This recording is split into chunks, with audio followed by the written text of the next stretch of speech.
अस्सलाम वालेकुम फ्रेंड्स, मैं हूं आपका दोस्त जाफर और आप देख रहे हैं मेरा चैनल 41।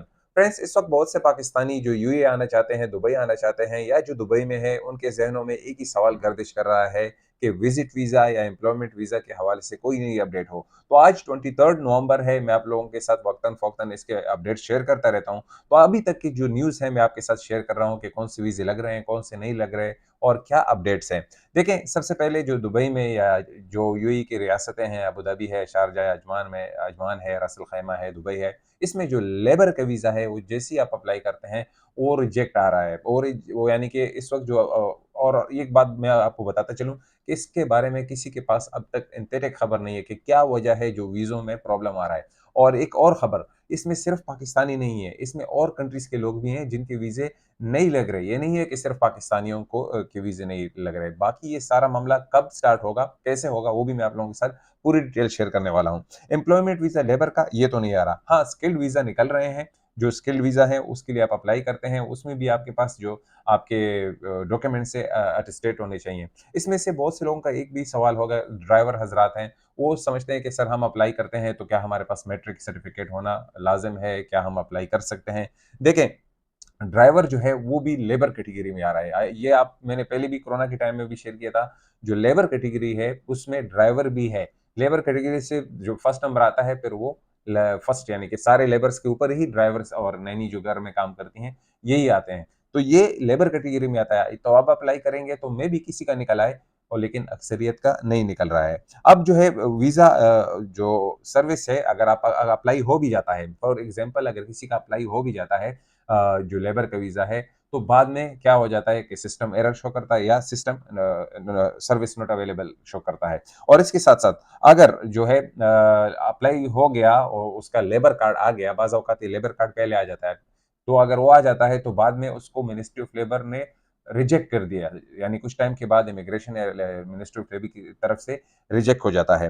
अब जो है जो जो सिक्योरिटी टाइप लोग हैं ना, जो सिक्योरिटी हैं, उनके वीज़े निकल रहे हैं बाज़ औक़ात, लेकिन उनके पास जो उनकी जो बैचलर डिग्रीज़ है, उनकी डिग्रीज़ हैं, वो अटेस्टेड है, तो वो अटैच करके आप अप्लाई करते हैं, तो उनके वीज़े निकल रहे हैं इक्का-दुक्का के। और ये कब स्टार्ट होंगे? याद रखिएगा कि जो इनका मुझे उम्मीद है, जो मुझे उम्मीद नज़र आ रही है, वो ये है कि जो इनका नेशनल डे आ रहा है तो 2 दिसंबर को, तो उसमें क्या होगा कि मेबी उसके बाद 5 तारीख को ये सिस्टम स्टार्ट हो जाए। तो मैं कह रहा हूँ कि सिर्फ़ पाकिस्तानियों के नहीं है, इसके साथ और नेशनैलिटीज़ हैं जिनके वीज़े जो हैं नहीं निकल रहे हैं, नेशनल डे। हाँ, ये गलती कहाँ पर है? देखें, मैंने अगर आप मेरी शुरू की वीडियोज़ देखें, यकीन जानिएगा शुरू-शुरू में 4 साल, 5 साल पहले मैंने वीडियो बनाई थी कि मस्जिदों में जितने लोग भीख माँगते हैं वो उनको उनकी हौसला अफ़ज़ाई ना करें, उनको पैसे ना दें। तो अब एक मसला बन गया है, इसमें बच्चे भी हैं, इसमें बूढ़े औरतें भी हैं, इसमें बूढ़े भी हैं, सब आते हैं और ये सिस्टम इससे पाकिस्तान का नाम भी बदनाम होता है। और सिर्फ़ ये नहीं है कि यार एक तबका इसमें मख़सूस है और उसकी वजह से बदनाम है।